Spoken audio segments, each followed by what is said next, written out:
Now that we've talked about what enzymes are, we're going to talk about what affects the activity of these enzymes. The enzymes can be affected by several different factors, one of which is temperature. For instance, humans have a normal body temperature of 37 degrees. Because of that, enzymes actually react best when it's at 37 degrees. Lower than that, and it slows down. Higher than that, and it could actually end up breaking by the denaturation process that we discussed earlier. pH is another way that enzymes can be affected.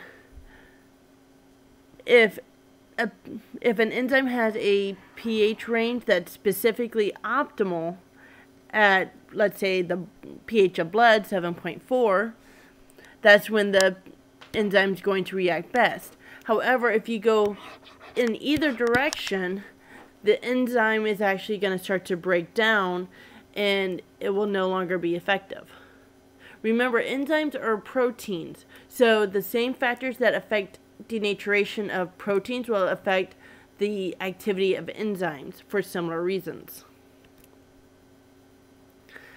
The optimum pH is not necessarily always 7.4, even though that was the typical for most body organs. It's not for all of them. For instance, if it's in the stomach, it has to keep up with the stomach acid, so it's going to have a very low pH. If it's in the liver, it's going to need a very high pH. So it's really dependent on what organ it's in.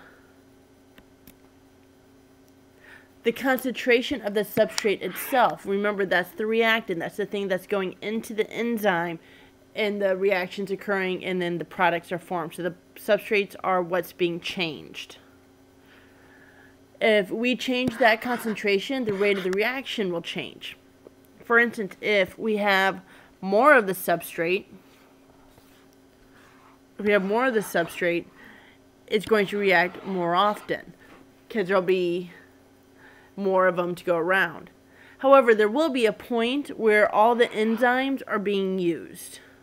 So it's going to level out at some point because we can only have as many enzymes that we have available to do the reaction. We can only have that many reactions occurring at once. Just by adding more substrates isn't going to make it go any faster if we have a limited amount of enzymes. So it does increase, but then it ends up leveling off. So let's take a look. Increasing the concentration of sucrase. Sucrase is the enzyme here. So if we're increasing the concentration of it, it would then possibly increase the effect of it. We change the pH to 4. It's supposed to be at 6.2. So any deviation at all from the pH will decrease it. Running a reaction of 70 degrees. Well, it's supposed to be at 37. Any change at all from that, any variation of that temperature will make it decrease. There's also the option of inhibitors.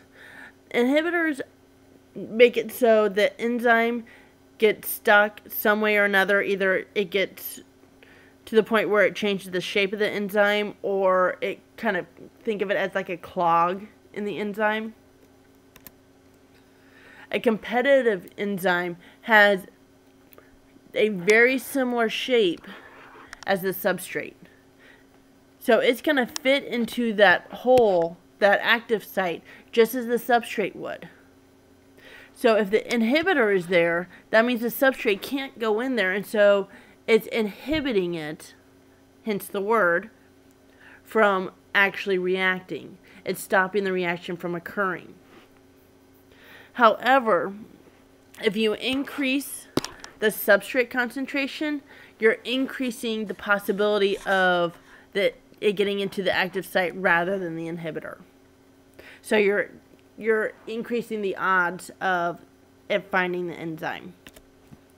A non-competitive inhibitor doesn't have the same shape as the substrate.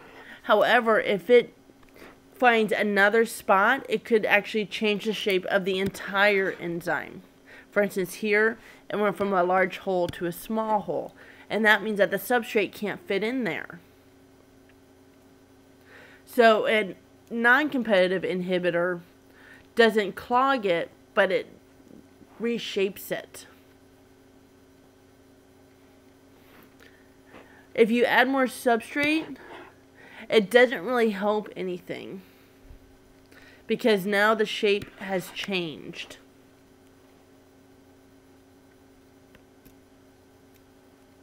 Then finally we have the irreversible inhibitor.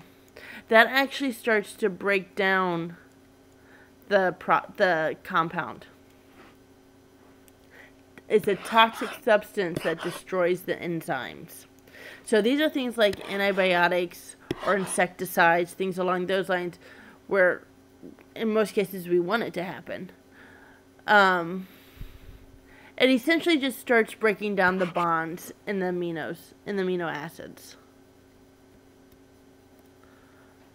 So increasing the so we're going to determine if it's competitive or non-competitive by looking at what the description is of these. Increasing the substrate reverses the inhibition.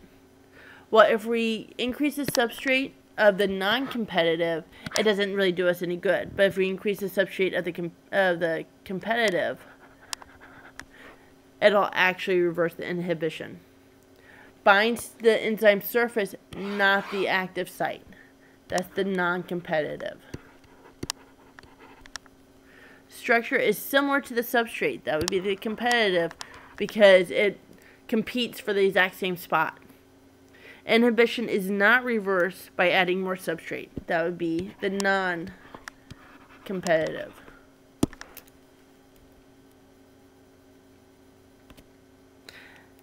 And that tells you how what factors affect the enzymes.